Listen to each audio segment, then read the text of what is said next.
Okay. Assuming recording interpretation is turned on. Sort of a reminder that you can click on the interpretation globe and change to different channels. And I see Alexa coming in. Hi, Alexa. So Hi, with everyone. Alexa, we are definitely at quorum. Hello. Hello. Okay. Adriana, are you able to hear our interpreters okay? If you're set up, if you could give us a thumbs up or come off mute. Sí, Wonderful. Thank you so much. sí All right. escucho, gracias.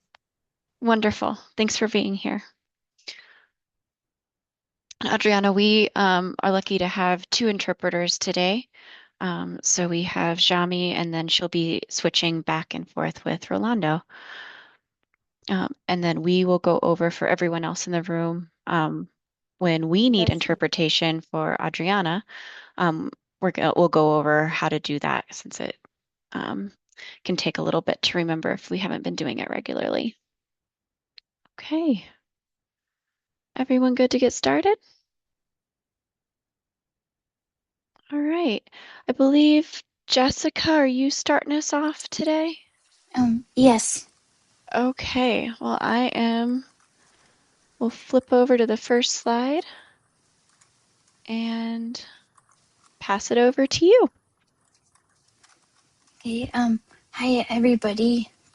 This is the IDEAS Council meeting, and IDEAS stands for Intellectual and Developmental Disabilities Equitable Access to Services program. The mission is IDEAS partners with the community to manage local taxpayer dollars dedicated for Denver residents with intellectual and developmental disabilities and developmental delay. The vision: we strive to make Denver an inclusive community where people with IDD feel welcome, valued, and empowered to live the lives they envision for themselves. IDEAS Advisory Council. Appointed group. This is an appointed group of Denver residents with lived experience with IDD, work in the field, or have a loved one with IDD. We meet regularly to offer guidance to Denver Human Services on the needs and wants of Denverites with IDD. The council. Wonderful. Oh, I'm sorry. sorry, Jessica. This is Michaela. I'm so sorry to interrupt you. I completely forgot. Would you like to call the meeting into session? Oh, sorry. Yeah. No, that's I Um. just remembered now too. Okay. I call the meeting to order. And would you like to, I think we need to maybe perhaps get a second. Okay. Is there This is anybody that will? Alicia. This is Alicia. I second. And I believe the time, Annie, thanks for taking minutes. It's 1:07. Okay. All right. Sorry to interrupt you, Jessica. Should we go on to the next slide, the ground rules? Okay. Yeah. Okay, we're there. The ground rules. Introduce yourself when you speak. Please stay focused on topics that benefit people in Denver who have IDD. Respect and honor the Denver Code of Ethics. Please stay muted when you are not discussing or presenting. Please remain safe during meetings. If you need to leave, just rejoin when you are able. No AI or other note-taking accounts are allowed without prior approval by DHS. All meetings are public and recorded. Chats are posted publicly, so don't put anything in the chat that you don't want out in public. Votes will happen in the chat. Ensure that your chat is set to everyone. Interpretation. Use the Zoom interpretation icon to switch back and forth to hear what is being said in either English or Spanish. If interpretation is not shown on your bottom panel, click More and select Interpretation from the list. Our agenda is 1 to 115 is welcome and approve minutes. 115 to 125 is council and partner updates. 125 to 130 is breathing and uncertainty. 130 to 135 will be a break. 135 to 145 is voices update. 145 to 2 p.m. is IDEAS Advisory Council recruitment. 2 to 2:05 is a second break. 2:05 to 2:20 is budget update. And 2:20 to 2:40 is for public comment. 2:40 to 2:50 is a subcommittee report out. 2:50 to 3 is planning for next meeting.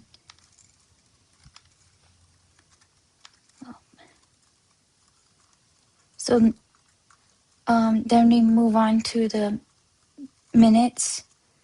Is there a motion to approve? Or are there any revisions that need to be done?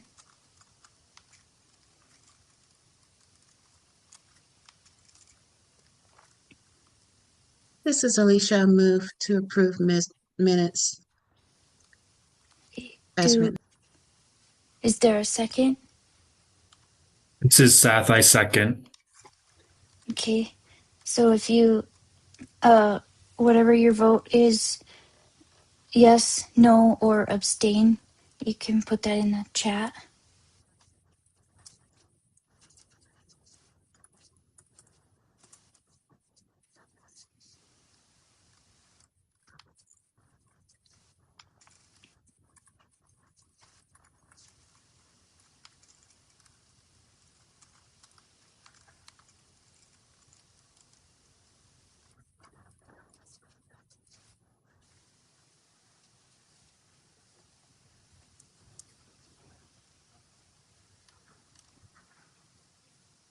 Okay. Kayla, can you say how many there is? I'd be happy to. So we have 5 yes votes and 1 abstention, and so the minutes have been approved. Okay. Thank you all. I'll hand it back to you. Okay. Meeting minutes, meeting updates. Please keep updates brief and for the benefit of Denver community members and those with IDD or developmental delay. Avoid advertising individual interests. So does anybody have anything they would like to share?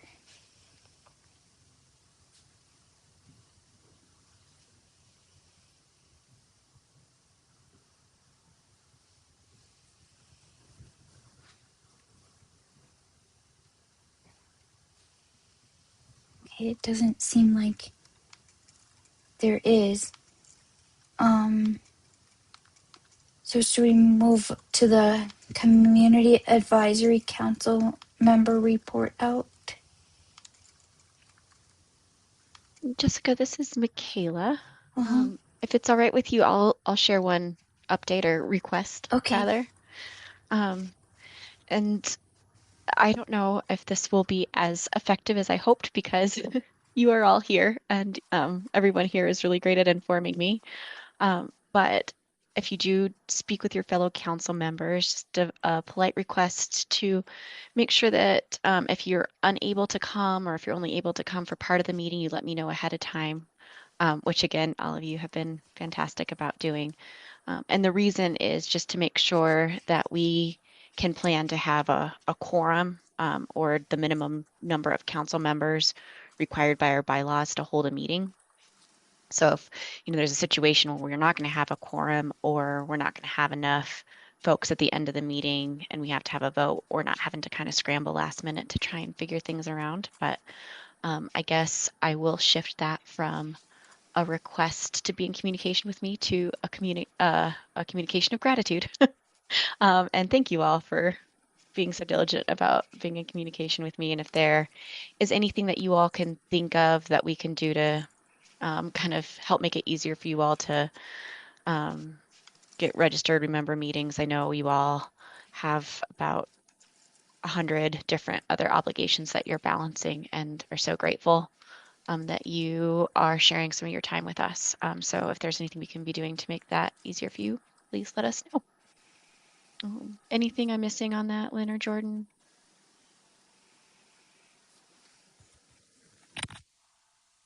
This All right. is Lynn, not from me.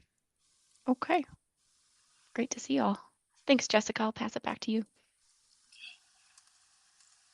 Are there any other updates?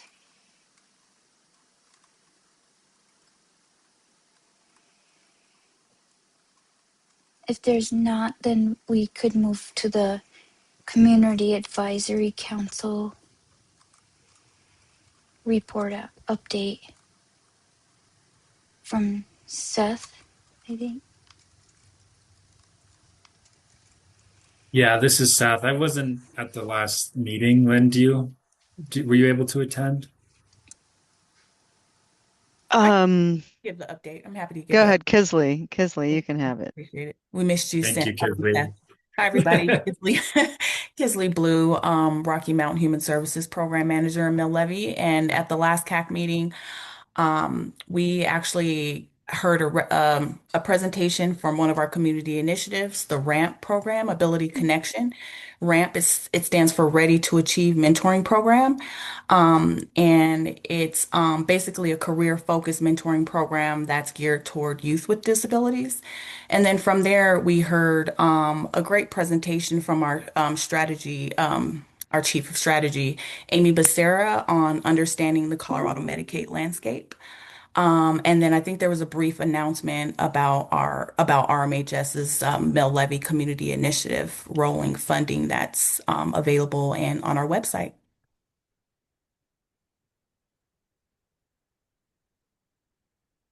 Anything you want to add, Lynn? No? Okay, thanks. This is Jessica. Thank you, Kisley. And then it says, Rocky Mountain Human Services Mill Levy Community Advisory Council website. This is Michaela, Jessica. Yeah, so on the slide that folks are looking at, there is a hyperlink to that website. So Oh, if they have it at home, they could click on it and okay. go to the website. Okay, thank you. Sorry, we didn't make that clear in the text version. That's okay. Thank you. So the next is breathing in uncertainty.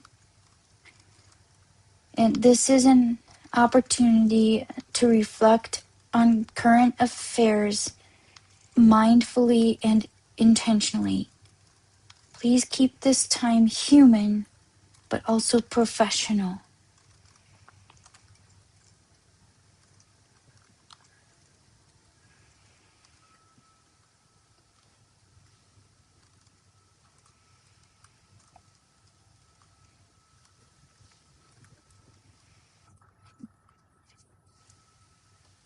Does anybody have anything they'd like to share?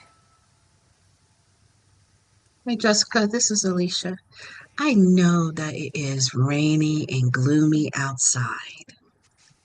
We have had snow scares through weather reports in the last 48 hours. Uh, Lots of rain. We've gone from 80 degrees to almost freezing overnight. And I just want to take this time and space to say, stay warm, stay safe, and stay dry as much as possible. We need the precipitation. I'd rather have this weather going than to have wildfires in the future. Uh, so that's one aspect. And the second, um, eh, within the climate of today's world where our rights are being taken away from us or being um, altered, amended, I want to I love the fact that we keep creating these safe and brave spaces for people to be able to um, express their concerns.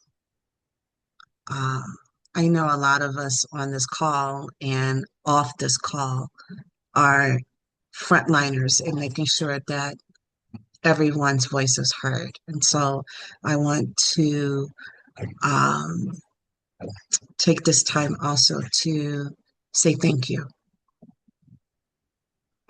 If no one told you you were appreciated greatly, I'm here today to uh, safely speak for everyone else and just say thank you.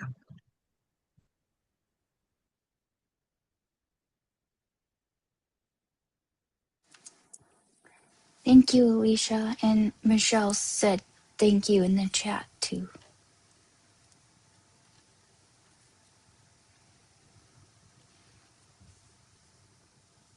Does anybody else have anything they'd like to add or talk about or encouragement? Mm. Summer's coming.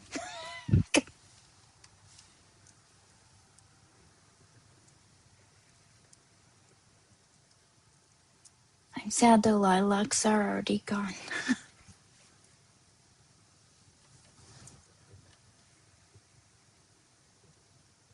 Everything bloomed so early this year. Yeah.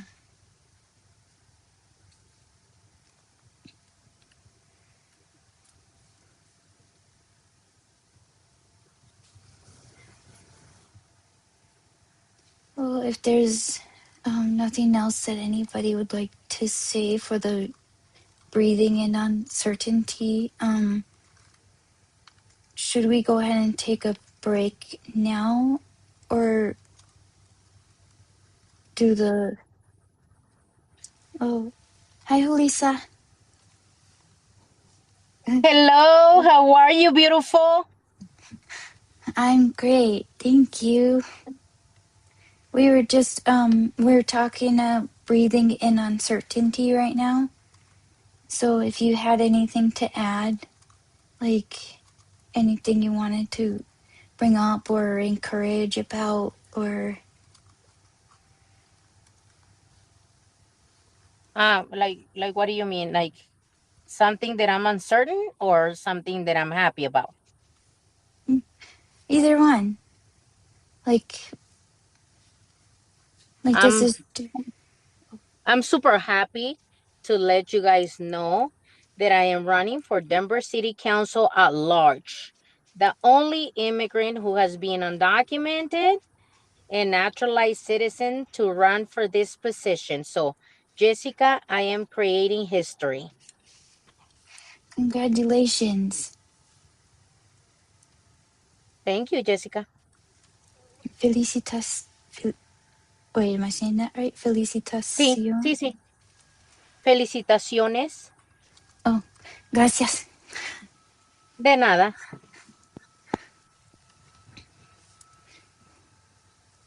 I get Spanish confused with French. Don't worry about it. It's the same romantic language. Yeah.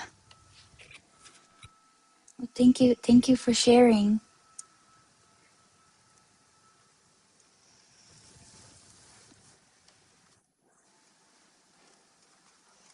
And if we, and Michelle just put in the chat, amazing, Lisa. Good luck.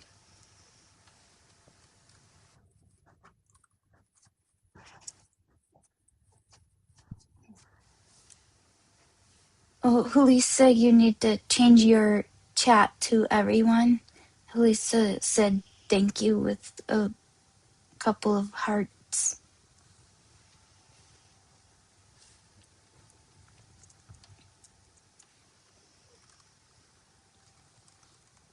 Well, if there's nothing more for the breathing and uncertainty portion, we're a little bit ahead of time. So would people prefer to go ahead and take a 5-minute break now, or a little longer break if you want, or should we do the voices update before we take a break?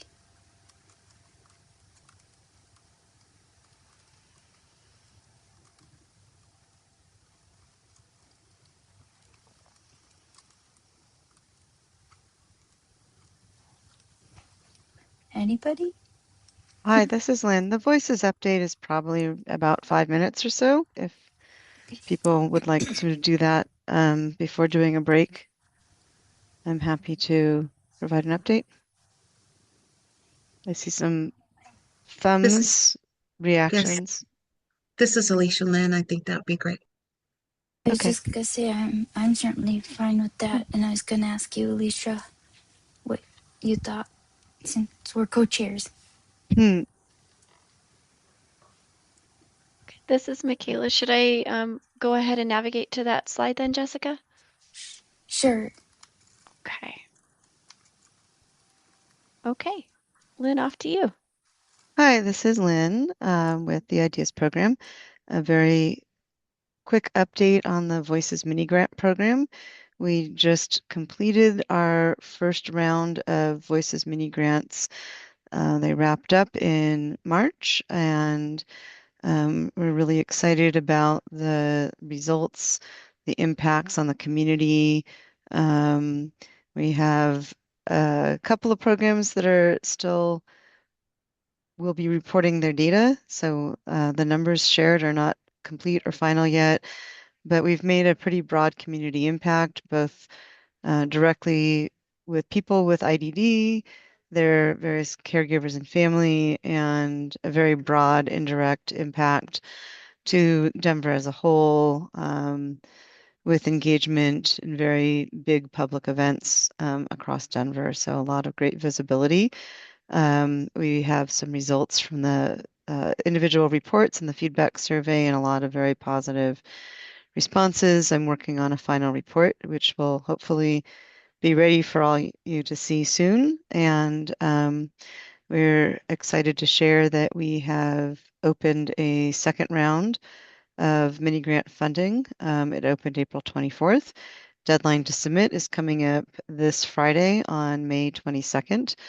I think most of the people here have gotten those materials, but if you want information about the current funding, please reach out to me or anyone on the IDEAS team, and I can make sure that you have those materials. And any questions that people have?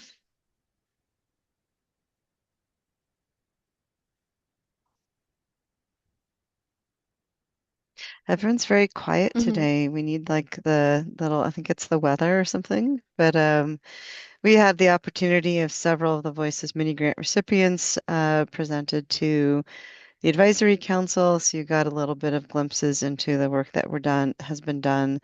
And it's really exciting, the real diversity of programs, everything from helping support inclusion at Denver Fashion Week to helping make sure that there's better legal resources, lots of social interactions, a lot of empowerment through music, Legos, really fun, broad variety of the types of programs that have been provided through this. So we're very excited and thankful to the advisory council for making the recommendation and allowing us to bring that into reality.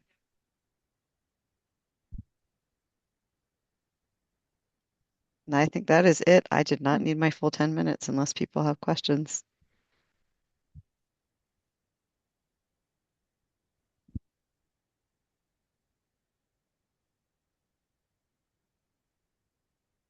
It's a very quiet group today. Am I missing? Are there any hands raised? I'm scrolling through. Okay. All right. Thank you, Michelle. Michelle put into the chat. Thank you, Lynn. So then if you feel free, if you come up with questions later, please feel free to reach out to me directly or to the ideas at denvergov.org email address, and happy to answer questions. Do not have a specific date for the final report yet, but hope to have that up in the next couple of months and be able to share with you all and with the community the great impacts from our Voices mini grants. And I am done with my update. This is Jessica. Oh, sorry, ahead. Jessica. Go ahead. If it's okay, I just wanted to jump in real quick and give a big shout out to Lynn for leading the Voices effort on IDEA's behalf. It's really flourished under her leadership with all the great support that she's provided. Our 10, I believe, Voices vendors currently, and looking at bringing in some new partners through the second round. So I'm just super grateful for her leadership in putting out these dollars in ways that are more accessible than we ever have before to maybe smaller organizations that don't quite have the organizational expertise that or capacity that larger ones do, and excited to see the impacts kind of starting to come out through this data that she's put together through us. Yep. So thanks, Lynn. And thank you, Michaela. And I'm going to give a shout out to Corey, who has moved on from DHS Ideas, but Corey really, big shout out to Corey, who originated the Voices work, brought it from an idea to a reality, and then I was fortunate to take over and continue that work. Okay, now I'm done. Thank you, Lynn and Michaela. Is everybody ready to take a break now? It's actually like it's 1:31. Minnie Mouse says it's 1:31. This is Alicia. I move we go ahead and take that break. I want everybody to put some dancing music on for the next 5 minutes, get some blood circulating, and when we get back, we'll be live and ready to go. Sounds good, and you're up, Miss Alicia. Great. Okay. Thank you. See you guys at 1:36 p.m. Good. Thanks, everybody.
Hi, everybody. This is Jessica again.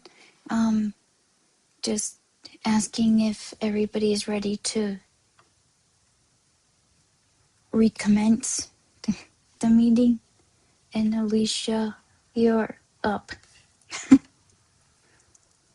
Thank you, Jessica.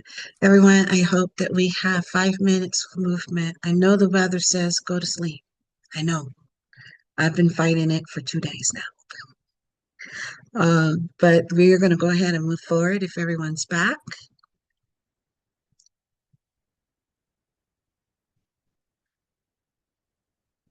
We'll just give another second.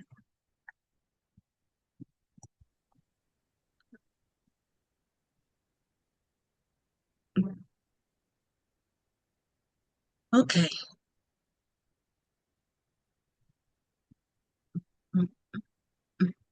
Mm.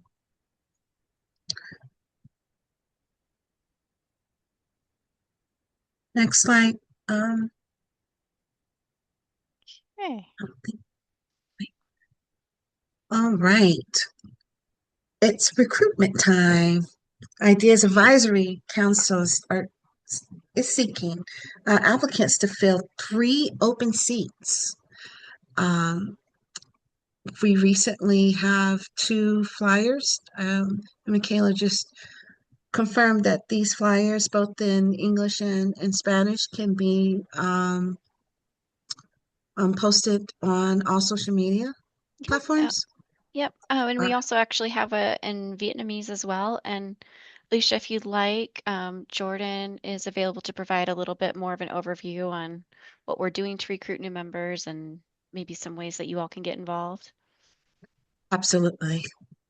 Jordan, if you'll chime in for a second and give us an update on what we could do to make our council greater. Sure, yeah, thanks, Alicia. This is Jordan speaking from DHS Ideas. As Alicia mentioned, due to the parting of or departing of Michelle and Brian and Stephanie, which we are all very sad about, we will be needing 3 new folks to join the council.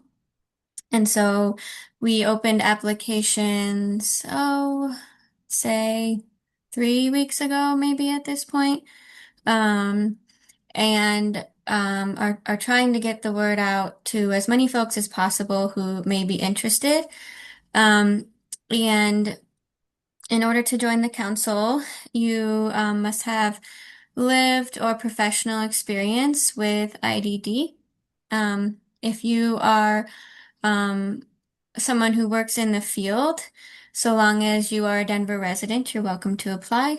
Otherwise, if you have an IDD, you can live in other surrounding counties and still apply to the council. So those are really our few restrictions to um, uh, joining. And the application is online. I believe you may have seen it come through via email. Um, and we're happy to send that link again. You can also access it on our website. We also have, as mentioned, lots of flyers available. So if you'd like a few to pass around in your networks, we'd be happy to share those with you. And then I'll share a little bit more about kind of the groups we're targeting. So if you go to the next slide, Michaela. We did some review of the current demographics of the council to determine where our gaps are in representation across Denver County. And we discovered that we have no one in the council who resides in District 3, 2, and 8 in particular. And we haven't in many years. And so we're really focusing on those specific districts. And these include neighborhoods such as Barnum, Westwood, Harvey Park, let's see, West Colfax, Northeast Park Hill, East Colfax, Villa Park, Fort Logan. So those areas, if you have any people in your network who you think would be interested in joining and might live in those neighborhoods that you'd like us to connect with, we're happy to. We can always help folks understand the council a little bit more by meeting with them one-on-one, taking phone calls. If folks would prefer paper applications, we can drop those off. If they'd like to take the application on the phone, we can do that too. And so we're really trying to make this as accessible as possible.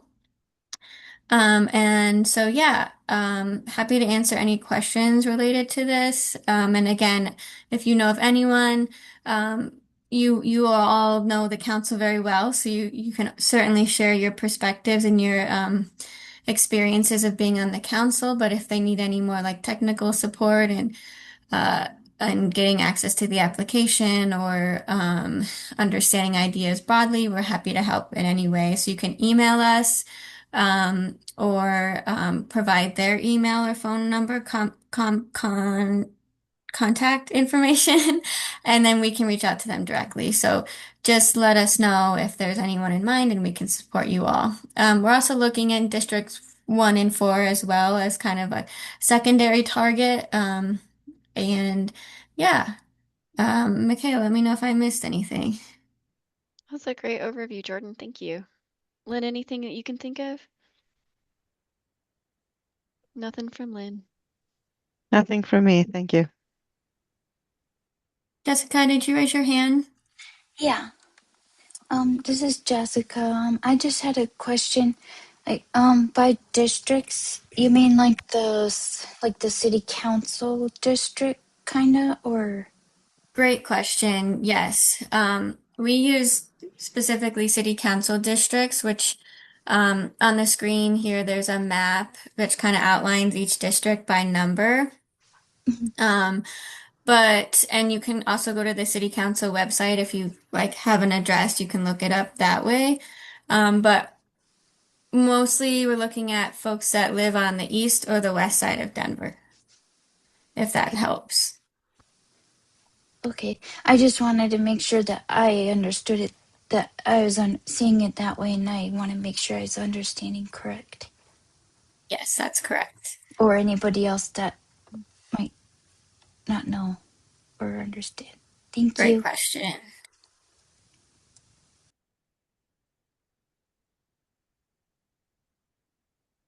Thank you, Jordan.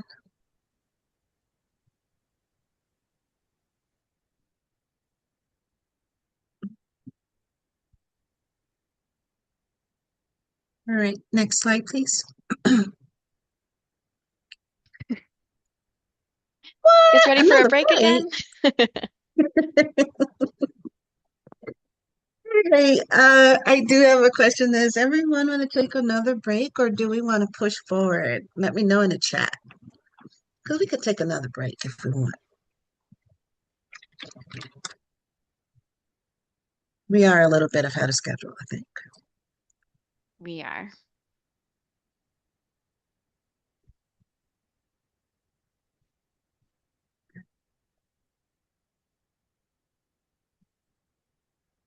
All right, let's keep rolling. Push forward. Great, awesome. So we may break up after maybe the next slide or two, but we can go ahead and push forward. Okay. So the next part is a presentation I had prepared for you all on the budget. And it is definitely lengthier and maybe not good to keep us energized on a cloudy, rainy afternoon, but I will do my best. And then you all let me know when is a good time to take a body movement break. And I'll keep checking in with you. Sound okay? All right, well, I will go ahead and get started. So around this time each year, we like to provide the council and the community at large with an update on our program's budget. We think this is an important part of being transparent and accountable to the taxpayers and the individuals who benefit from our funds. So for about the next 20 minutes, I'm going to provide an overview of where we stand financially, which does include some significant changes from years past, and talk about what that means for our program going forward. But before I do that, I'd like to go over some key concepts and history related to the IDEAS mill levy tax that I think will be important to this conversation. So first, cue the schoolhouse rock music. We'll start off with a little bit of vocabulary. You're going to hear me say these words quite a bit today: revenue, expenditure, and fund balance. So I think we all have a general working knowledge of what these words mean, but I want to make sure that we're all grounded in the same understanding of what they mean in the context of ideas. So first off, just generally, does anyone want to tell me what revenue means to them?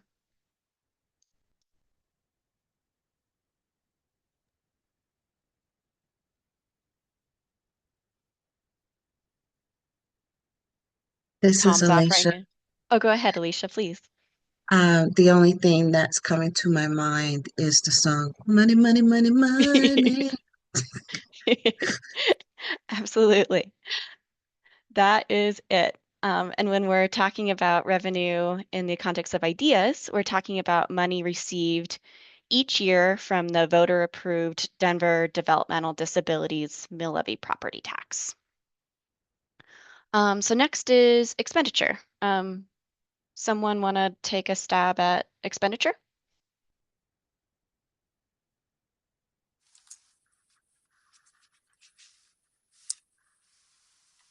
This is Jessica. Expenditure would be money spent. Absolutely. Thanks, Jessica.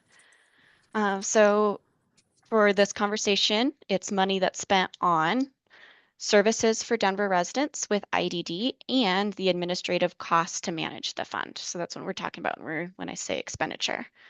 And finally, maybe a little bit trickier, anyone want to take a stab at what fund balance means?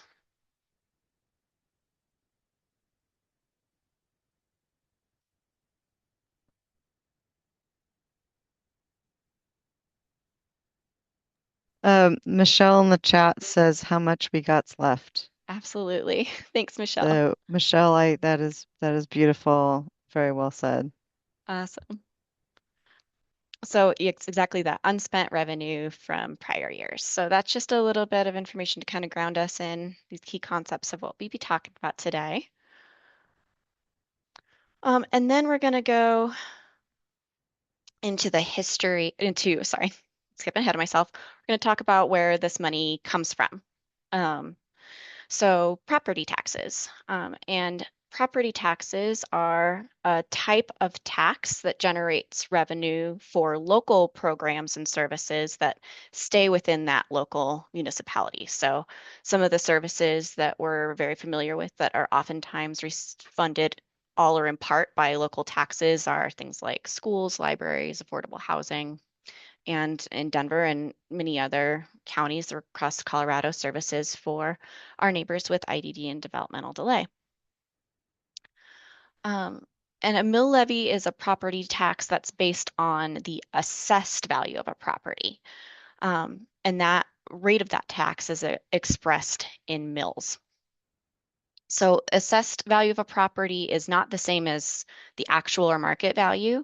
The assessed value is calculated by multiplying the actual value of a house or a commercial property by a tax rate, which in Denver this year I think is about 6.25%. So if you have a house that's valued at about $625,000, you multiply that by 6.25%, you get around $39,000. And then you multiply that again by 1/1000th, and that comes out to about just a little bit over $39. So for a house in Denver, average value, that house is paying about $39 in 2025 to the Denver Developmental Disabilities Mill Levy tax.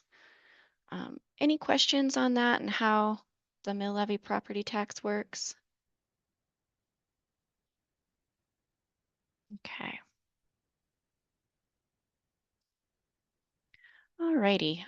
So now we can go over a little bit of program history. So in 2003, The 1 mil Denver Developmental Disabilities Mill Levy tax was approved by Denver residents.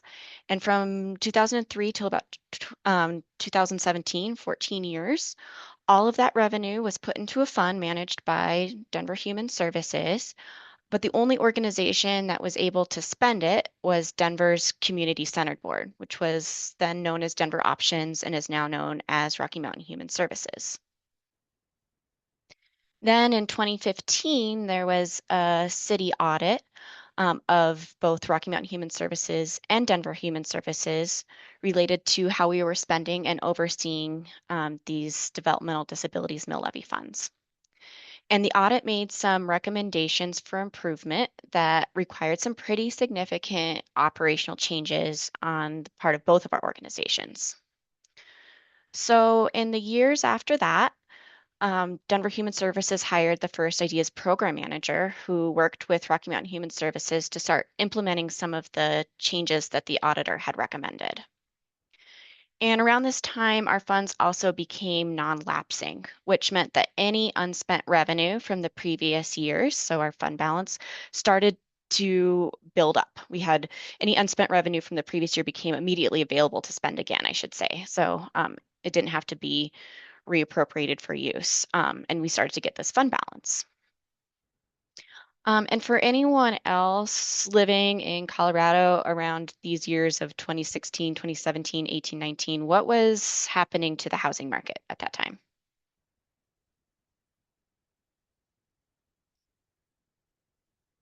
Anyone? This is Jessica. It was going up. Yes, it was on fire. Housing property values just kind of, yeah, exploded, skyrocketed. It was on fire. So you have a confluence of all of these different factors that come together to create a pretty significant fund balance of unspent revenue year over year. We're seeing these really significant gains due to this bonkers real estate market. And then we have both Denver Human Services and Rocky Mountain Human Services working together to implement the Denver auditor's findings. And these were necessary to improve our transparency and accountability. But it required a pretty significant overhaul in how we did business. And it required some time to put in the right systems and operational structure before we could really scale up spending to match the new revenue that was coming in. Then in 2017, there was a change in city code that allowed Denver Human Services to contract out our Denver Developmental Disabilities Mill Levy dollars to entities other than Rocky Mountain Human Services. Because if you remember, up until that time, we could only contract these dollars with Rocky Mountain Human Services as our community-centered board.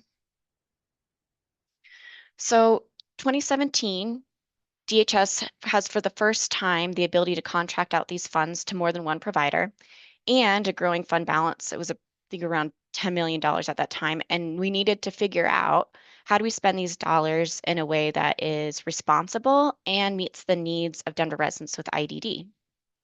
So our executive director at the time, a man named Don Maras, decided that we needed to seat an advisory council that would help inform Denver Human Services investments of this undedicated revenue that was building up in our fund balance and wasn't being utilized in our contract with Rocky Mountain Human Services. So in 2019, we sat an advisory council and DHS's objectives at that time in seating an advisory council was so that the community of Denver residents with IDD could make recommendations about what they felt were the top needs and priorities for their community.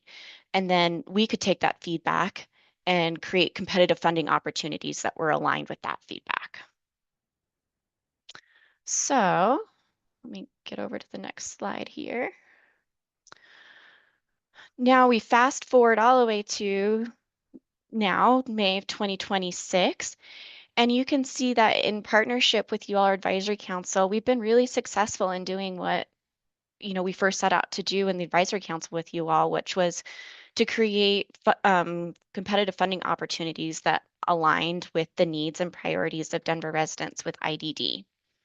So we went from having all of our mill levy funds managed through a single contract to, as of today, 9 active procurements, all in various stages and amounts that are all aligned with the 5 different priorities that you all had identified for us, which is all pretty cool. And so here on this slide, you can see all of the procurements that we have going right now, who the vendor is, what the project is, the terms, so this, when the start date of the contract is, the end date, and then the maximum amount. And that can be that's over the entire term. So you'll see for the top one with our large contract with Rocky Mountain Human Services, that goes over a period of 4 years. And that total amount of a little over 108 million is across that 4-year term. So that's there if you all want to look at it. I'm happy to answer any questions about that later. But now I can I'll check in with my co-chairs. We have a little bit more talking about projections and actuals and then kind of long-term forecast. Would you all like to pause there for a break or should I keep moving?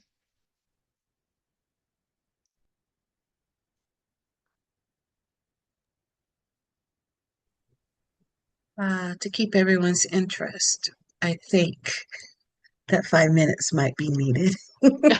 I hear that. But you did a great job, Michaela. I Thanks. just know anytime someone's talking numbers, there's somebody that's like, oh my goodness, I need to process this. Give me a break. That's totally fine. So I will take us back to our break slide. And then we'll come back at 2:02. That'd be great. Okay, see y'all in a bit.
Welcome back, everyone.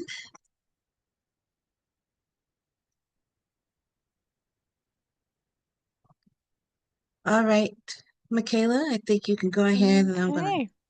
pass this on to you. Back to you. All righty. Thanks, everyone. Okay. Ready for this? So let's do this. All right. So we're going to kind of look into what happened financially last year, what we're thinking is going to happen this year, and then we're going to look at kind of the next 5 years. So starting with our numbers last year, um, you're going to see the bars in the lighter color on the left. Those are our projections, so what we thought would happen. And then the solid color bars on the right are the actual numbers, or as my 5-year-old say, what happened for real life. Um, so our revenue came in. Can you all see this little cursor now? What about when I color on it? Can you see it here? Oh, that's awesome. Okay. Yay. Hearts. Um, so you can see right here that our revenue came in almost what we projected it to be. It was about 300,000 lower, but in total our revenue was about 26.7 million. So really that's very close.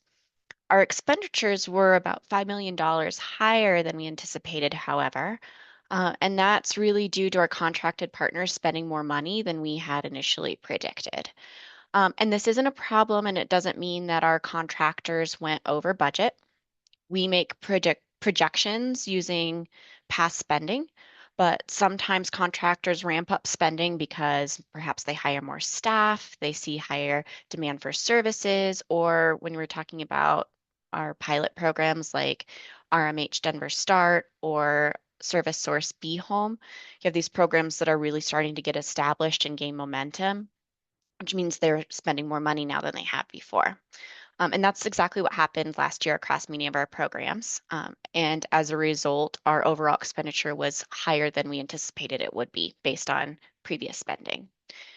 And because our expenditures were higher than we anticipated, you can see that our fund balance was lower than we anticipated because we spent more out of our fund balance than we thought we would. And again, even though this is less, having less money, it's actually a good thing because it means more of our dollars went out to meeting the needs of the community instead of kind of just sitting unused in the bank. So by the end of the year, um, we were down to about $17.8 million in fund balance, whereas we previously thought it was going to be 21.6. Any questions on that slide? Okay. Oh gosh, now I have my hearts and scribbles on every slide. That's what happens when you don't try that out beforehand. Okay, so we've got our 2026 projections. We are looking at 2026, our revenue, we are anticipating having about $26.3 million. That's going to be about $300 less than we had last year, and predicting our expenditures at about $33.3 million, about 700,000 more than last year. And this $33.3 million expenditure includes about $700,000 in administrative spending. Administrative spending is spending by the city to administer the IDEAS funds. It consists primarily of staff salaries, myself included, and includes things like our office supplies, expenses associated with the advisory council, training, etc. Our city ordinance limits us to spend no more than 7% of our annual revenue on administrative expenses, and we're currently at about 3%, so we're well below that limit. Any questions there? Okay, we'll keep moving. Oh my goodness, how'd that get in there? That is an axolotl. Axolotl break, everyone. Inspired by my 5-year-old who calls these baby enchiladas. But I thought that everyone might need a little bit of a mood boost as we're talking about a little bit of a dry subject. So This is there you go. Alicia laughing. Glad you all like I it. just bought an axolotl on Sunday, so a stuffy. I So was, I this is cute. was gonna say, I Not a didn't know real you could deal. have those Not the pets. real deal. No, no, no. A stuffy. They're pretty amazing creatures. Okay. Back to business. Okay, and I also love that my scribbles are just on every slide. Sorry about that, folks. So long-term budget forecast is going to be what we're talking about next. And on this slide, I have a picture of a piece of sunshine and a little umbrella. And I wanted you to start thinking about weather forecasts. And what do we know about weather forecasts, especially living here in Colorado? Is the actual weather always exactly the same as what was forecasted? Anyone? No, Jessica's shaking her head no, Cessna shaking. So no. Yeah, meteorologists can tell you what they think will happen based on a variety of different variables that I don't claim to understand. I think air pressure and moisture and wind is involved. And they can generally, their forecasts are a little bit more accurate, in the next day or two rather than, looking out further ahead. And I think that's really because they're making predictions based on what's going on with a bunch of interacting variables, and those variables will change and interact with each other differently over time. So the same is true of budget forecasting. Budget analysts consider different variables and how they're going to interact with each other, spending trends, market trends, policy trends, but they can't exactly tell you how those variables are going to change and impact each other as time passes. It's kind of our best guess. And it gets a little harder the further out that we go. So in the next slide, I'm going to show you what our long-term forecast was from last year. And this was made using the data and information we had available at that time. And then in the slide after that, I'm going to show you what our long-term forecast is today based on the data that we have now. So this was, Michaela, yeah, this is Lynn. yeah. If the scribbles are going to bother you, I think Thank you you. can click on the little pencil drawing Uh-huh. tool and either click on erase or There's an undo. eraser. Yeah, Thanks, if it's Lynn. gonna, You're the there you're best. welcome. I tried to do it from my end, but my technical magic does not extend that far. So No, I okay, really I'm appreciate gonna it. Thanks for go jumping back. in. Gonna go meet myself again. Thanks, everybody.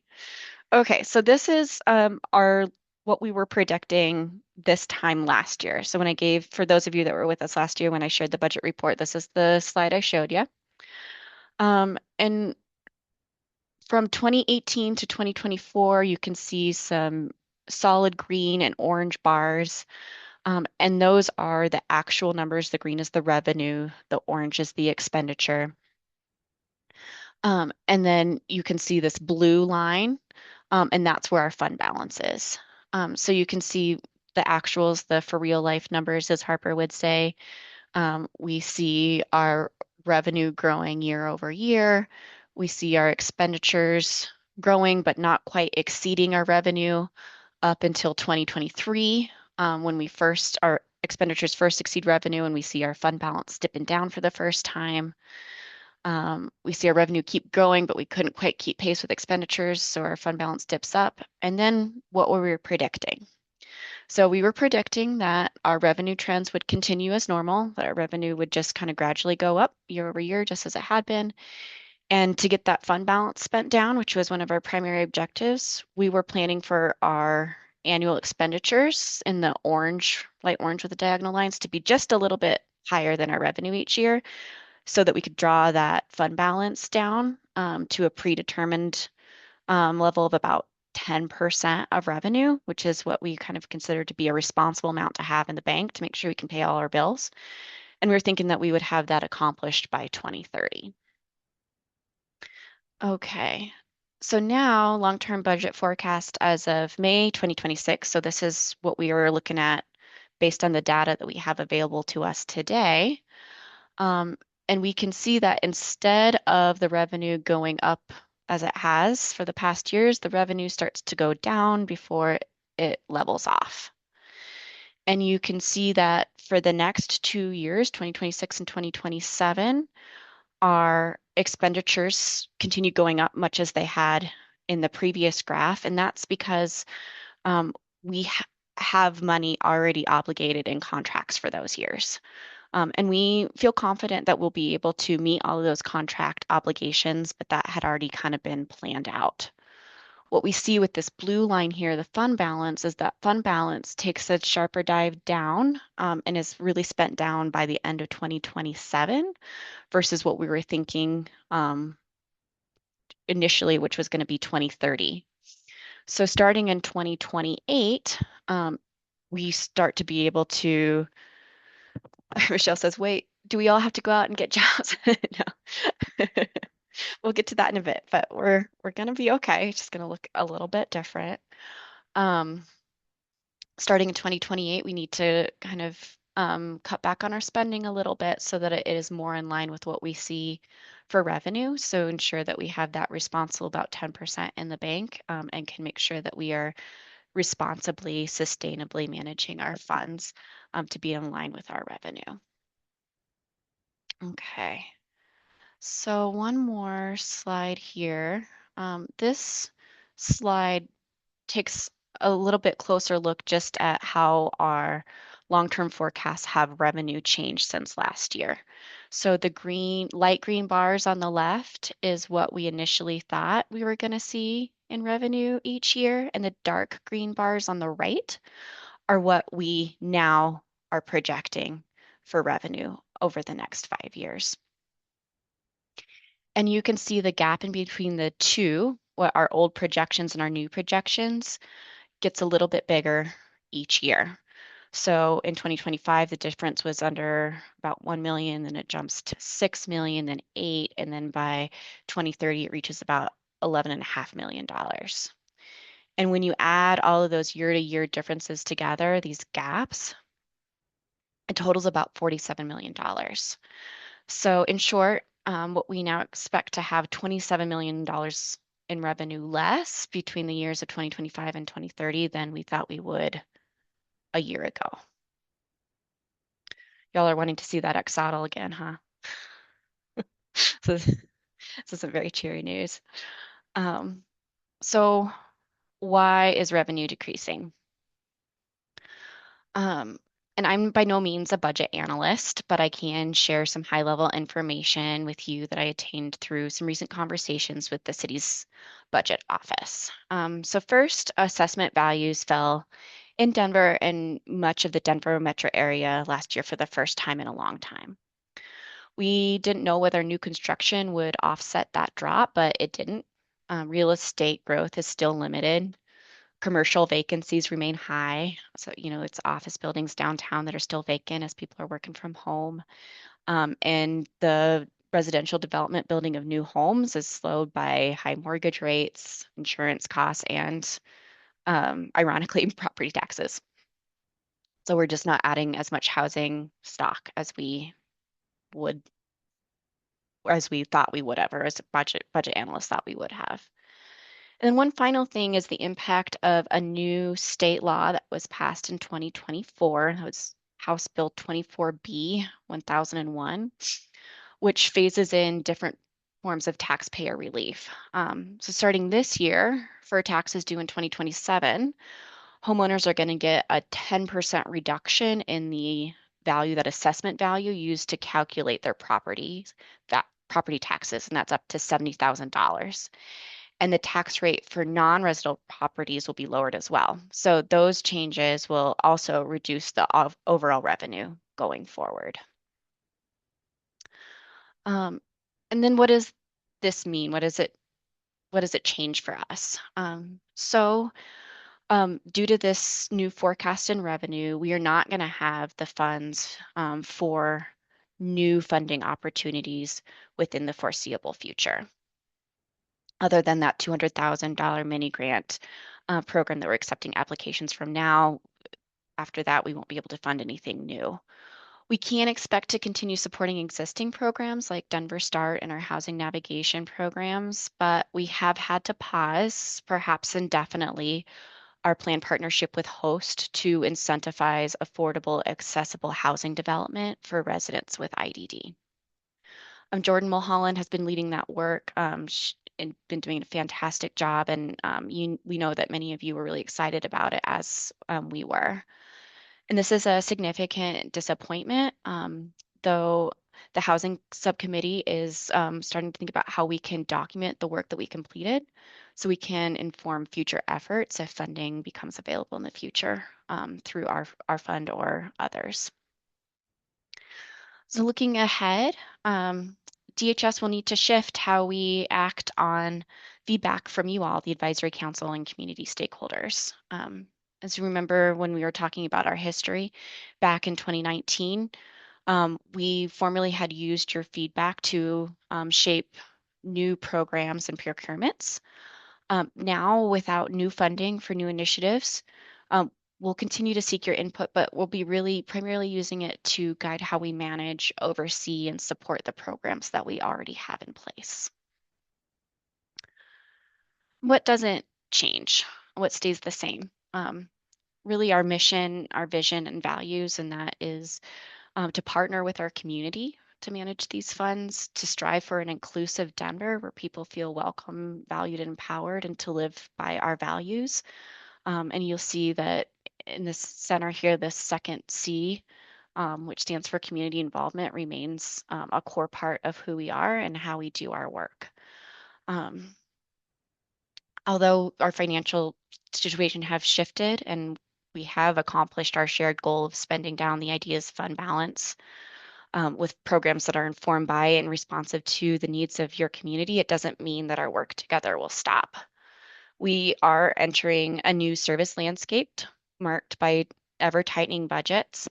But in that new landscape, I think it's especially incumbent upon government agencies like ours to lean into community engagement, even when the conversations are tough. Again, our work with you is at the heart of our program, and we don't expect that to change at all, even if that work might look and feel a little bit different.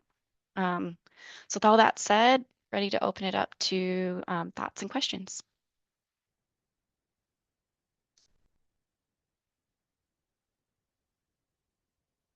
Yeah, Seth. I guess I have a question of just like how the money is like divided up. Is it just like a fixed contract that goes out at the Mm, beginning of the fiscal year? Does mhm, any of that money ever get reabsorbed back in if like uh contracted agency doesn't use it all? And also, mhm. does the lower funding in the future mean that the contracts will like shrink? All great questions.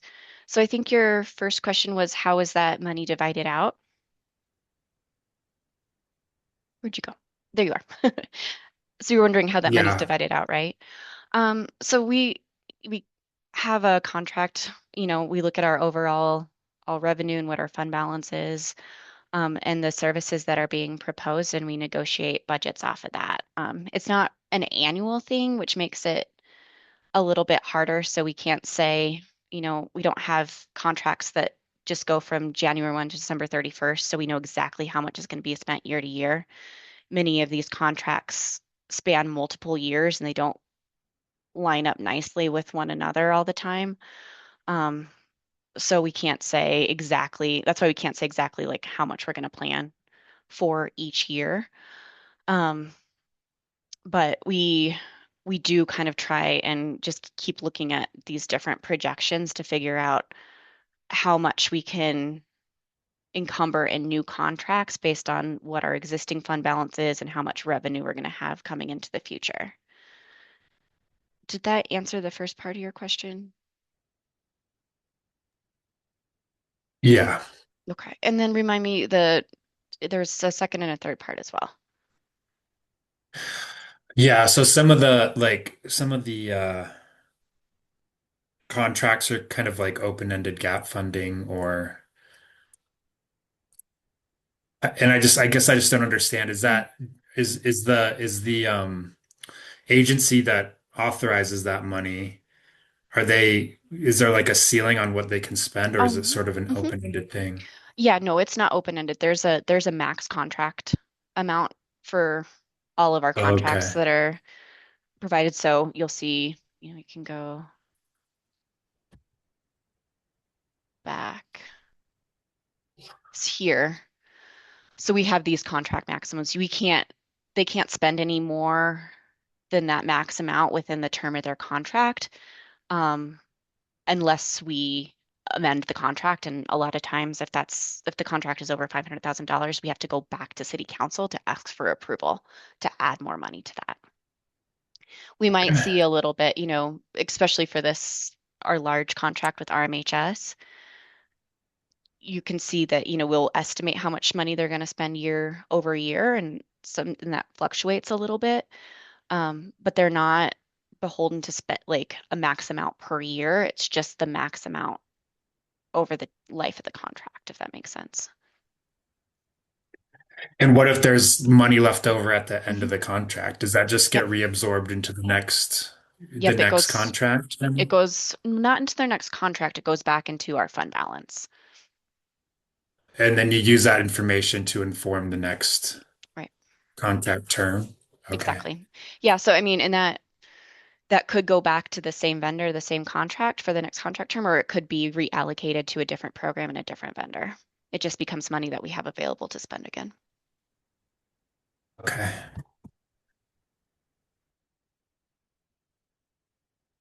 And was there anything else, Seth? No, I think I Okay. understand better. Thank you. Yeah. There's, I see Michelle has a hand raised. I know if you're sharing, it's hard to see, so. Thanks, Lynn. Yeah, Michelle.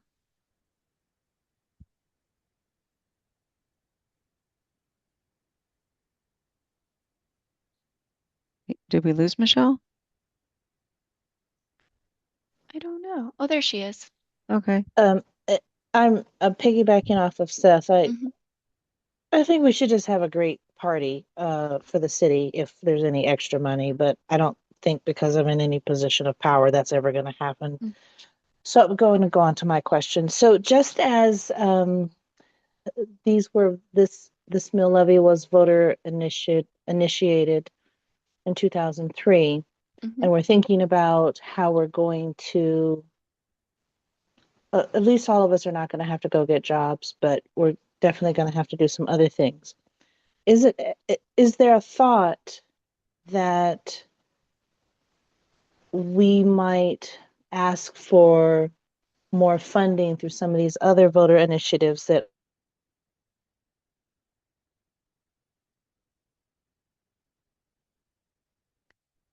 Not sure if we lost you, Michelle.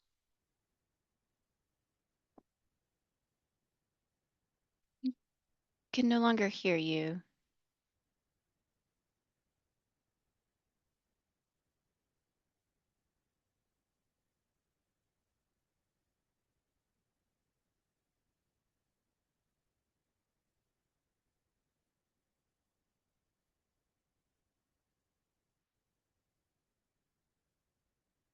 I'm sorry, Michelle. I think we might have lost our connection with you, and I don't know if I heard enough of your question to formulate a necessarily not necessary, a good response. So we'll see if you can come back online and get that addressed. In the meantime, anyone else have any thoughts or questions? Jessica, please. First, I wanted to say what I heard Michelle asking was if there's any way that we could, like, since this was voter approved, that we could receive funding through either more voter approved something or other funding sources in the community. That's how I heard it anyways. Yep, sorry, I'm having connectivity issues. I apologize. That's why I'm not coming off the camera. I essentially said that with this new initiative 195 that's going to move the state, so this is why we have Tabor. So we have this flat tax. It's now initiative 195 going to be proposed as a graduated tax. And just as in 2003, we had a voter initiative to have mill levy established. My question was, do you happen to know if there's any thought to approach the authors of this proposal of 195 to seek to have some of the funding replaced for mill levy or added to or supplemented, whatever the positive language that's additive where we get some money because we're going to be in a tough spot too. So, great question. I am not aware of that, and I transparently don't know a lot about Initiative 195 myself. But that's, definitely something that I will look into, and if there would be any sort of connectivity between that and our mill levy funding that, I'm alerted to, I would be happy to follow up with you on that. Any other thoughts you have, Whitney, on that question? No, I don't. I was just reading that too. But I think what is important to maybe to convey is that this mill levy is not the only one impacted. It is across the board for all the various mill levies that, are through property taxes. This is impacting everything. And so it's not unique to IDEAS. And I think given the state of the budget at the state level, I don't think that we would be feeling very optimistic about asking for funds to come from other places, because I think as we're all probably aware, there's so many things being cut right now. And while this particular forecast is certainly not optimistic for us in this space, I think what we know about property taxes in Denver is that yes, this revenue is going down, but our property taxes are not significantly changing, unlike some of the other funding sources that are significantly declining and impacting other areas of support and other areas of service delivery at the city, county, and state level. So I think we can maybe be hopeful that this is a temporary reduction and we'll start to go back up in a couple of years. And I know Michaela's watching that carefully and talking with our budget folks regularly, and we'll be monitoring that situation and looking for information from the assessor's office too. But we can also, like Michaela said, do some more research on 195 and see what other options might be out there, and are open to hearing any suggestions or recommendations that folks have.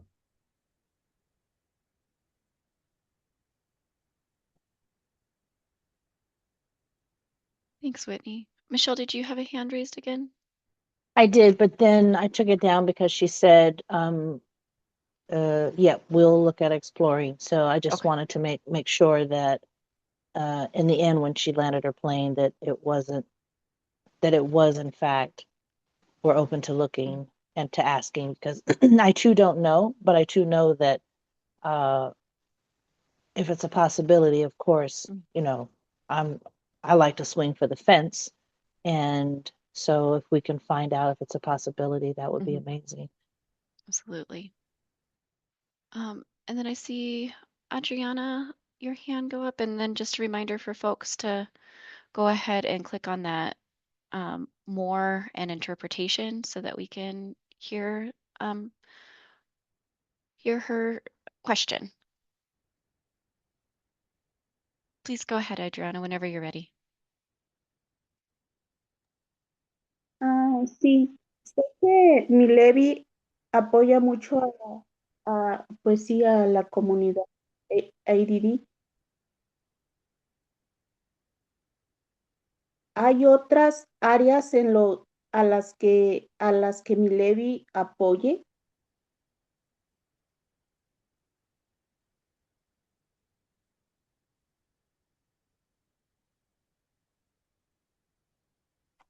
Roland.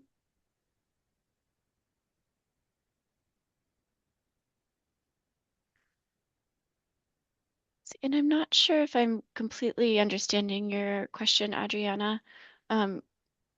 Would you mind repeating it one more time?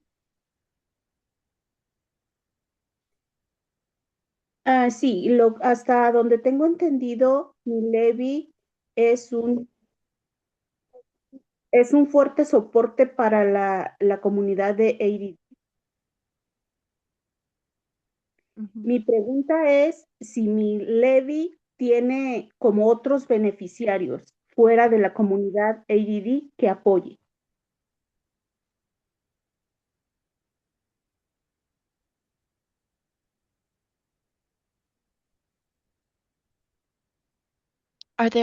So are you asking if there, by saying beneficiaries, are you asking if there are other people besides Denver residents with IDD that receive support from these dollars?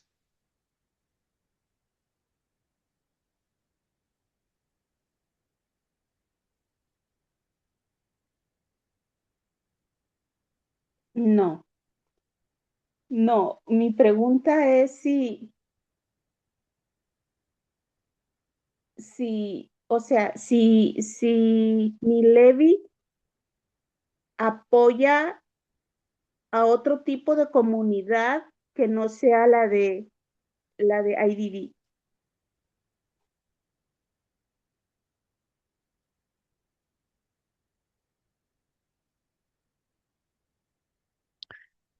So this mill levy, the Denver Developmental Disabilities Mill Levy, they only by law it can only support people with IDD. It can't support any other population of folks.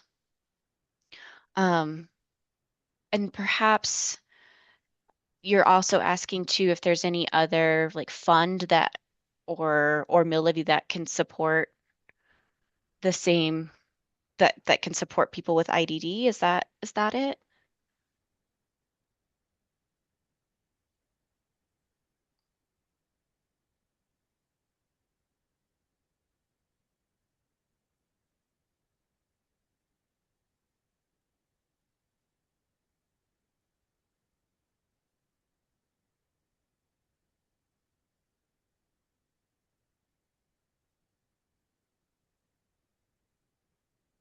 Sí, esa es mi pregunta. If there are other sources of funding that could be used to support the Denver IDD community.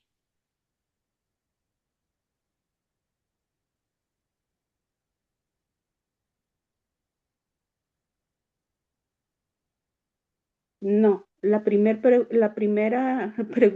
la primer pregunta que hizo ahorita esa es mi pregunta. Si mi levy apoya a otras más Mm, comunidades que no mm, sea de ADD, mm, de IDD.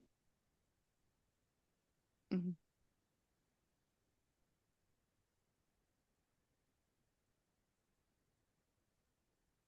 mm. Yeah,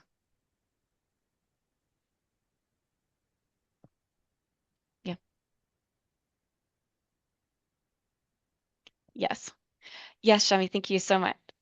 So this mill levy, it's we have restricted use, right? So we could only spend it to the benefit of people with IDD. But there are other mill levies, other property taxes. So, remember when I talked about that typical house that's about in Denver that's worth $625,000 they'll probably pay a little over $1,000 in mill levy property taxes.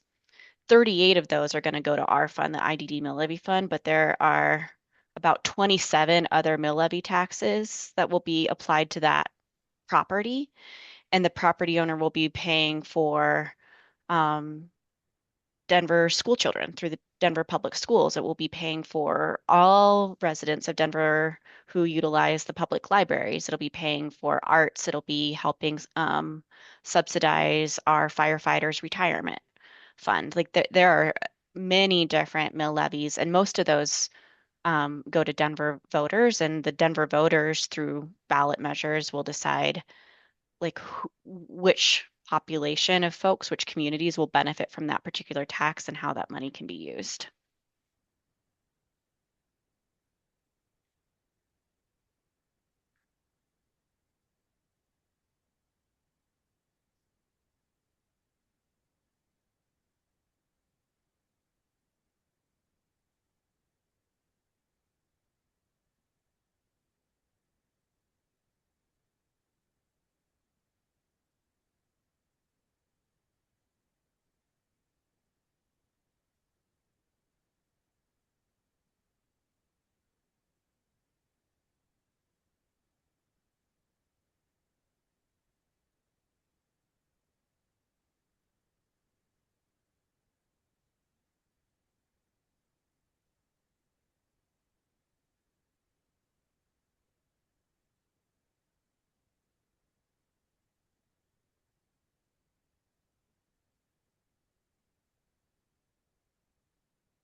Oh, gracias. Thank you, Adriana, for your patience and helping me understand your question.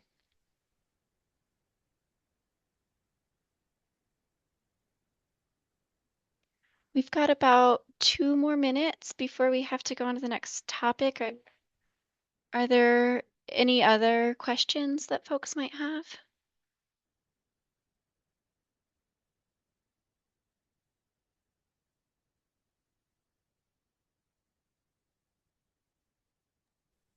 And I just see Jessica, Lynn. did you raise your hand? Yeah, Oh, thanks, I Jordan. did. If I could just make a comment that, hold on. Hold on, computer's talking. Okay, thank you. If I can just make a comment that if anybody is listening that does pay these taxes, I benefit from them and I thank you.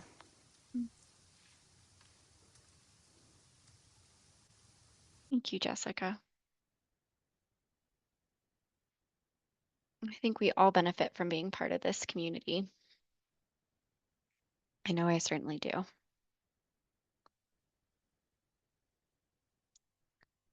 Okay. So I'm going to just quickly scroll through our slides to get us to our next agenda item. And Jessica, I actually think it's back to you now to bring out the facilitation. We have subcommittee report outs, and then we'll just talk about planning ahead for the next 20 minutes. We didn't have any public comment. Anyone sign up for public comment today, so we can go ahead and skip that agenda item. Okay, let me get to the up. And we are on slide 32, which I guess Okay, is now so 30. Let's be 31 on yours because yours didn't have the axolotl on it. mine doesn't have numbers, but this is okay. Subcommittees. The subcommittee report outs. I think we have the Justice Transition Subcommittee chaired by Seth, and then the Housing Subcommittee. Whoever would like to start.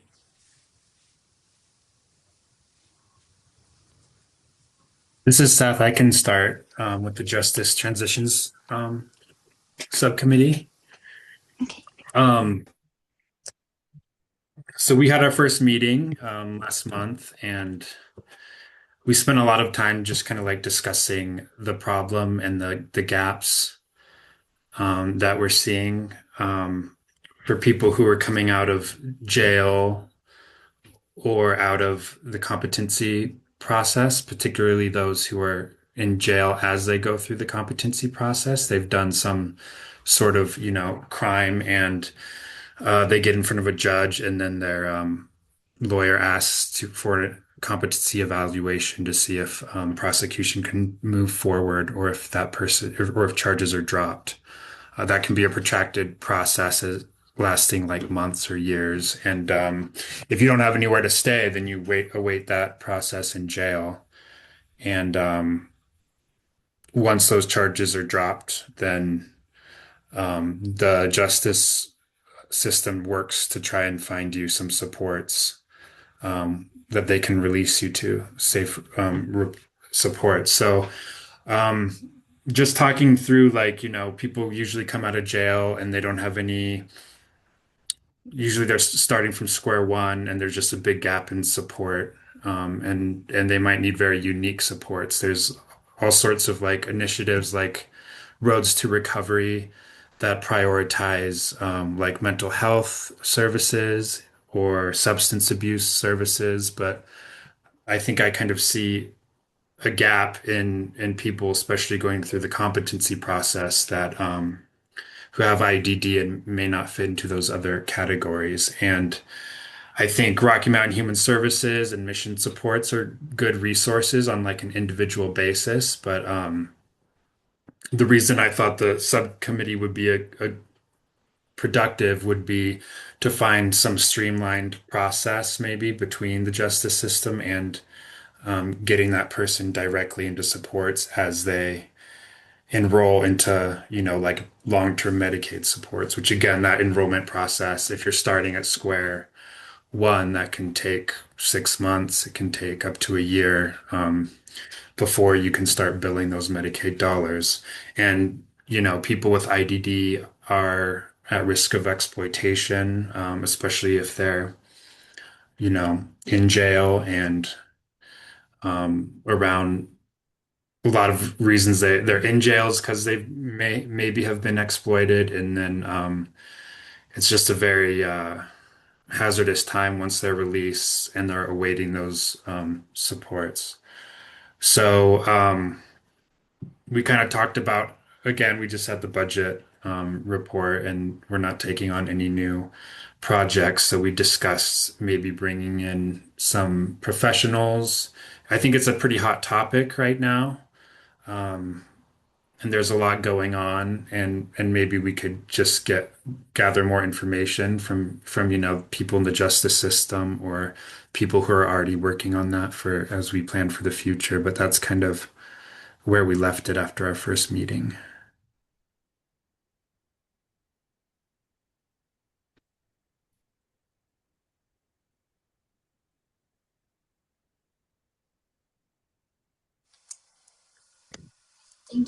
Thank you, Seth. Yeah. Does anybody have any questions for Seth?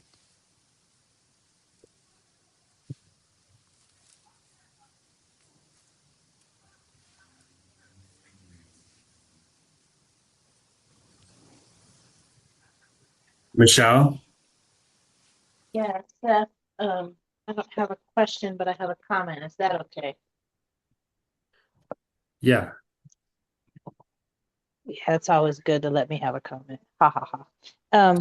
Brother, this is going to be some hard work, but thank you to you and the committee for doing this work, because this is the work that's going to help to minimalize the marginalization of a lot of our population that is experiencing this. So just know that there are so many of us that are happy that this is a subcommittee, and that even though this work is going to be hard, we're really, really glad that you and the other subcommittee members said, raised your hand and said, yes, this is really important work.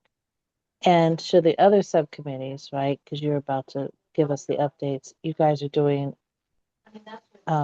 amazing work, and don't get discouraged by the fact that Michaela just said that she's going to go out and get a job and fund all of this. This is still really important work that has to happen. And when I look back on, if you want to call what I did, and what Brian did and Stephanie did, if you want to call of anything of what we did, leadership, one of the greatest things was Michaela hunting me down in the community and saying, "Hey, Michelle, sign because we're ready now. We've gotten it to the part where we need you to approve the fact that we have subcommittees now."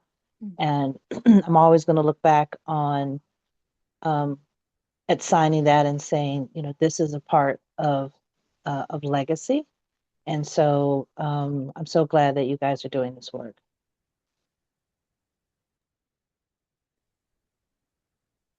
Thanks for the encouragement, Michelle.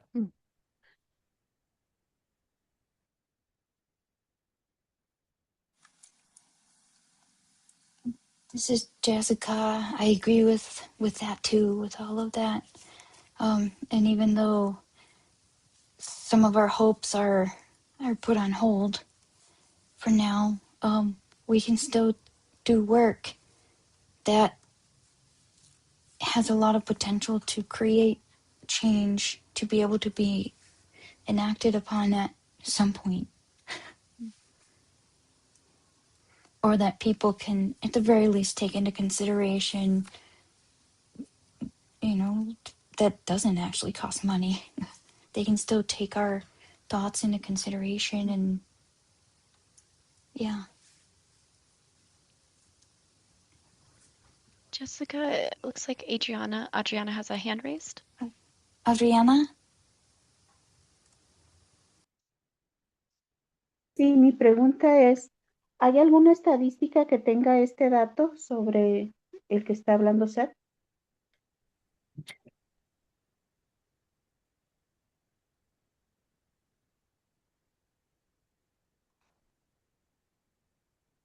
I haven't seen any data that has said, this is how many people are coming through the justice system with an IDD and tracking where they're connected. There's a great new agency called like the Bridges program, and they've been charged with helping people go through the competency process and trying to connect them to services once they get out. But I don't know that they're specifically tracking this demographic. So I think part of the value of this committee now could be tracking those numbers and maybe tracking outcomes a little bit, and seeing like what the scale of the problem is.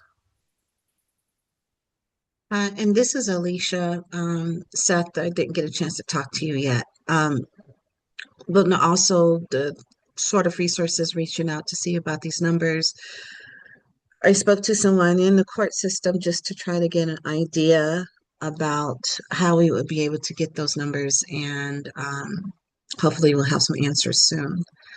Um, it seems like the competency processing is supposed to take place right upon um, as the first thing of processing someone into the system.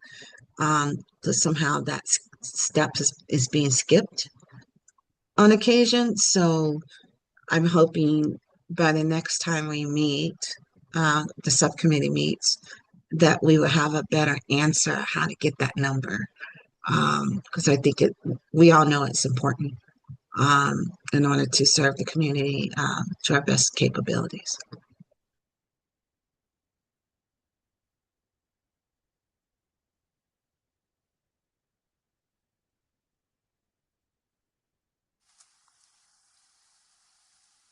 This is Jordan. Before we move to the next slide, I think we have one more subcommittee Oh, to report. sorry, I don't know that I had Okay. accidentally hit that. Yes, please. Oh, okay. And I don't want to Yeah, stop I was. the justice transitions discussion if there was more there. I just wanted to point that out. Yeah, thank you, Jordan. This is Jessica. I was just gonna do that. Thanks, Point that Jessica. out. Mm. Is there any more that anybody wants to say for the justice?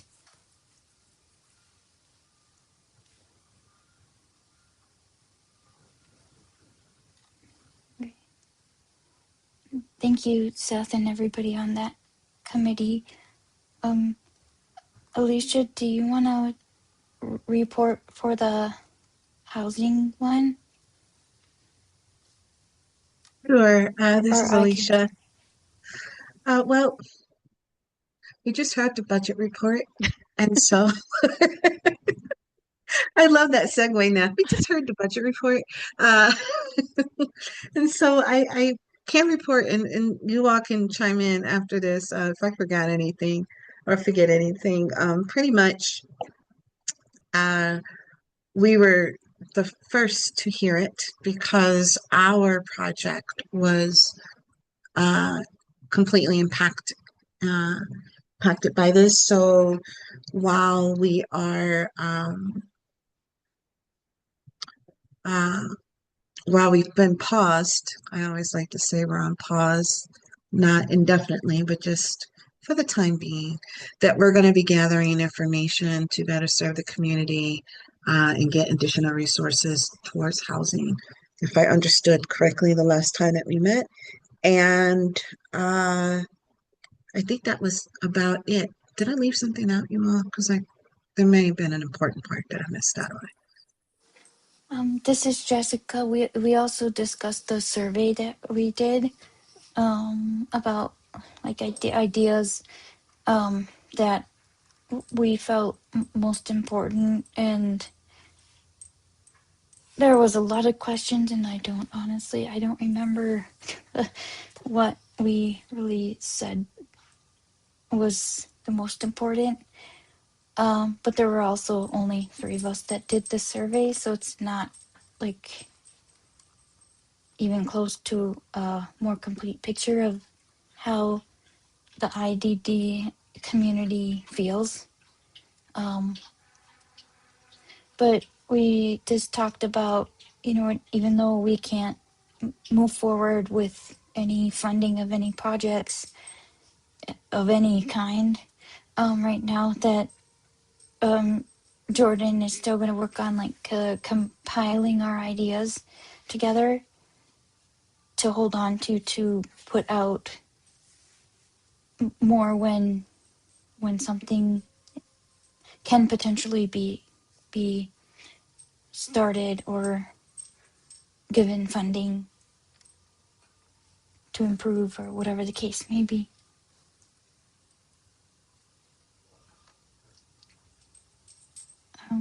I don't know if I'm missing anything.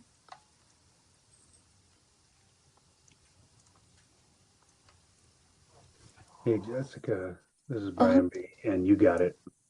okay. Yep. Thank. She Thank. figured since we couldn't take our voice, the three of us saying our priorities, since we couldn't go in the direction that she wanted to with that, with the funding ending, simply just record it and hand it over to others so that maybe others can do stuff with those recommendations. Thank you, Brian.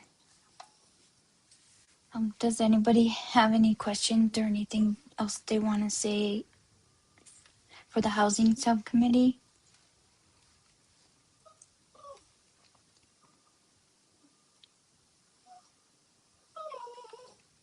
Jessica, this is Michaela. I'll just hop in to give an update on the Bridges Initiative Subcommittee. Adriana and Lisa and Seth and I had been emailing to try and find a date to meet and haven't been successful yet. Still waiting to hear back from Julissa on a few dates that we nailed down, but I will reach back out to you all and see if we can't perhaps find something in June since we've been unsuccessful. Thanks for all your patience with that. Thank you, Michaela, and everybody that's doing the Bridges subcommittee too. I was wondering why that wasn't there, but okay, because but thank you, everybody. If we're done with the subcommittees, we can move on to planning ahead. And I have a puppy that is begging for food, so I'll be right back. But I can hear you still. Okay. So just a quick um, overview of our next meetings. We have 3 more this year. I'm scheduled for July 28th, September 29th, and November 17th, which is 1 week earlier than when we would usually meet to avoid Thanksgiving. And that allows us space to meet with subcommittees in the intermediary months, which are June, August, October, and December. We have some text down here that asks if folks want any in-person meetings, which I will table for now for time, and also because we do have an in-person celebration planned for next month, June 17th, from 4:30 to 6:30 p.m. We'll be at Lowry Beer Garden. I was able to reserve a little space, like a covered patio outdoor area, so hopefully the weather will be nice. And we'll be able to offer some apps for everyone and celebrate all of the contributions of Brian, Michelle, and Stephanie, as this is their last meeting, which is a huge accomplishment. And also makes me very sad and very happy at the same time. So hopefully you all will be able to join us. Please let me or Jessica or Lynn know if you need a ride. We'd be happy to help arrange that for you. And yes, please Do you bring. mean Jordan? Sorry. Oh, Jessica, sorry. I Yes, was got like, my days I mixed up. can't help with that. Yes, Jordan, volunteering Jordan, Lynn, or me to help get rides arranged. Please feel free to bring family, friends, colleagues. Everyone is welcome. If I could get a show of hands right now for folks that are planning on coming, so I can maybe start to get an idea of who will be able to be there. 1, 2, 3, 4.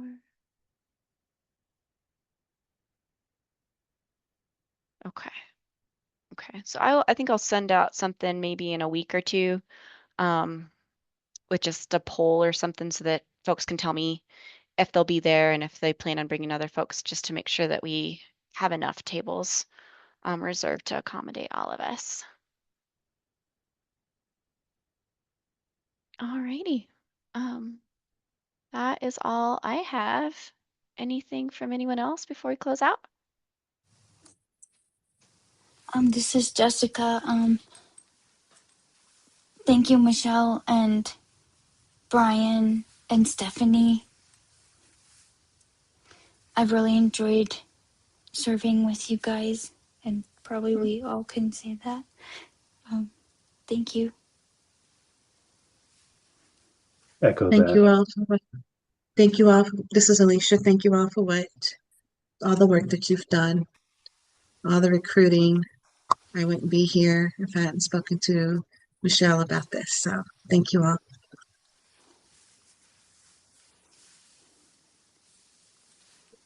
This is Michelle.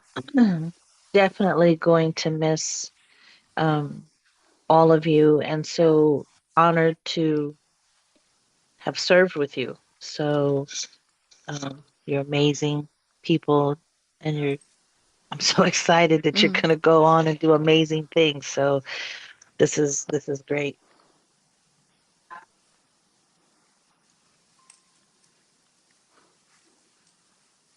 In the chat there, Lynn puts, Michelle, you can keep coming. Oh, you're all welcome to keep coming to the public meetings and be amused by the random chat comments and puppy discussions. Hmm. Mm. I Yeah, actually like the heart squiggles. I gotta work on my digital doodling. That's I'd like pretty to pass funny. the baton for those that wish to suddenly break out into song. It's now on you. Fantastic.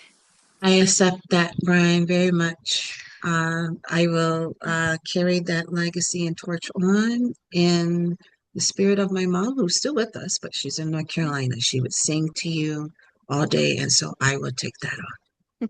Love it. Love it.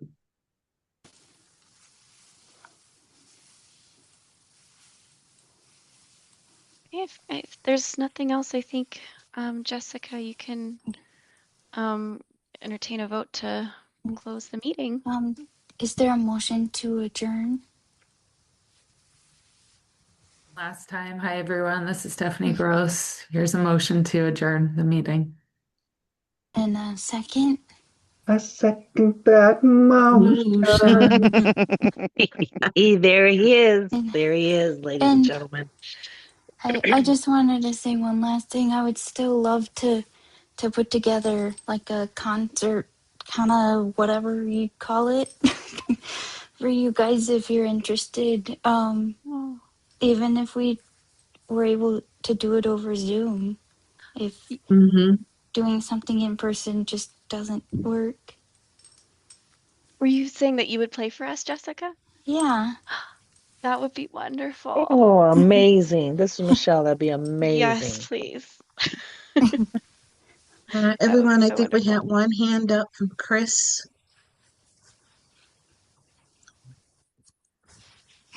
before we go. Do we need the Ideas Advisory Council like talent show night or Chris has got some poems, got some singers, got just throwing that out there. That would be fun.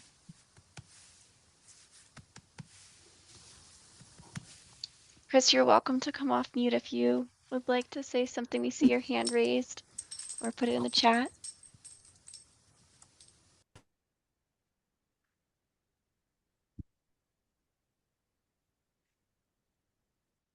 Yes to poems. That would be wonderful.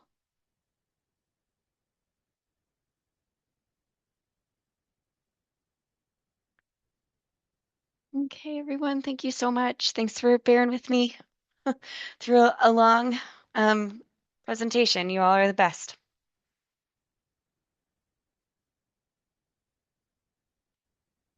Take care, everybody. Goodbye. Bye. Bye, everyone. Good Have a night. good and safe start to summer.